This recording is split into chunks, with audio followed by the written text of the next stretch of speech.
So within our research at the Centre for Health Law and Emerging Technologies, we've been thinking very carefully about how the patient can actually use this information and how the individual keeps track of what has been recorded about them, who is using it, how and where it's being shared and accessed. Digital health makes it much easier to share it and for it to be released to third parties and to very quickly go beyond your control, and it's very difficult to track that. So we've been thinking about the informed consent process, and I was interested by the question that was raised earlier about how you actually keep track of consent when it comes to data within health systems. So we've been developing a piece of research called dynamic consent. And the idea behind dynamic consent is that we move from a single consent at a very early stage in a research trial to actually having a much more dynamic conversation as the research progresses. The intention is that patients or research participants get overview of their consent decisions. They have an electronic record that they can return to. But because they can return to it, it's not just to provide a record. Potentially, they can also change their mind over time if they so wish, as their circumstances change. This is particularly useful in research projects that last an awfully long time, but it's also important, as I say, when this data is moving between research and the clinic, and it's applicable in a whole bunch of different areas. You can split the consent into granular choices, which means people can tailor their involvement much more than they have done previously.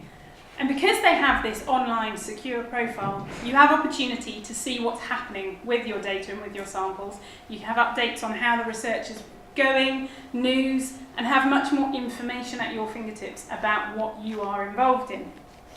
And because it's online, there's opportunity to access all sorts of different sorts of information, so that you don't have to assume that every patient needs the same piece of paper in front of them to make a decision about how their data are being used. And so you're tailoring it to the individual.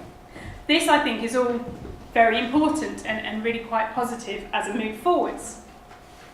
But it does change our role for the patient, as I mentioned. One of them was the main power switch.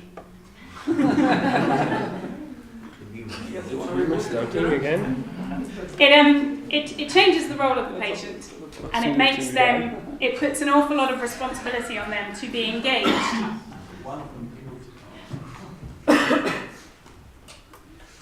It's all right, we can keep going. Sorry about this. All your fault.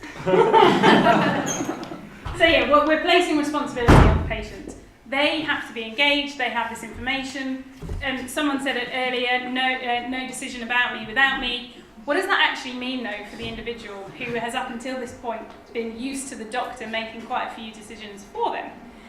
Actually, you're asking me to look at this information, you're asking me to sift through it, you're asking me to understand it in a way that I haven't had to do previously.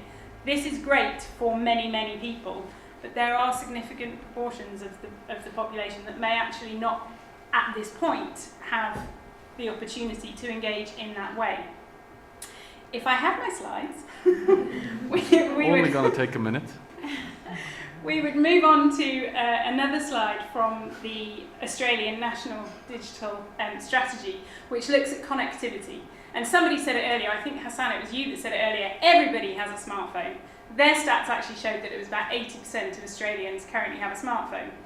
That's quite a few, but it does mean there are 20% that don't.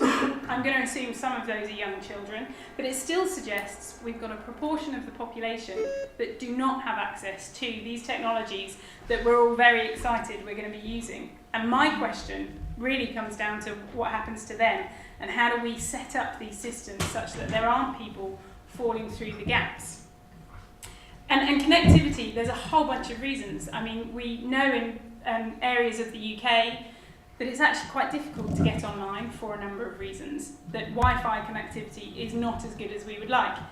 If we are requiring everybody to interact in this way, then what does that mean for those households? And I think it's something like 10% of households that do not currently have good access. So this was my role of the patient. Eric Topol has already been mentioned a couple of times, I think, today, talks about this huge step forward in patient empowerment, but it does convey some responsibility on the patient as well. We've had examples of how patients are really pushing the agenda, patients like me, I'm sure many of you have heard of. Genetic Alliance UK is a charity in the UK. They have asked their patients if they want to make decisions about their data, and they've had good results. So there is an agenda for this, but as I was just saying, not everybody is connected yet, and actually the percentage increases in connectivity are slowing down. So what happens to those that are missing out? I've talked about this a little. This is the idea that there are rural communities in particular, but different portions of the community, different populations within it. The over 65s, potentially people with mental health issues or learning difficulties or literary issues, all of these things will create actually quite a sizable chunk of the population that don't engage very well with these tools.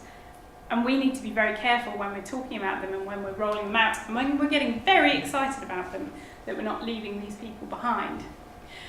So some research that I'm just in the process of working up is actually intended to look at some of these barriers, but also to then think about the opportunities we have, because the flip side of this is that all of the great things I've already described about technology and the fact that you can use different tools and different media for engaging, these could be put to great use with some of these communities in particular.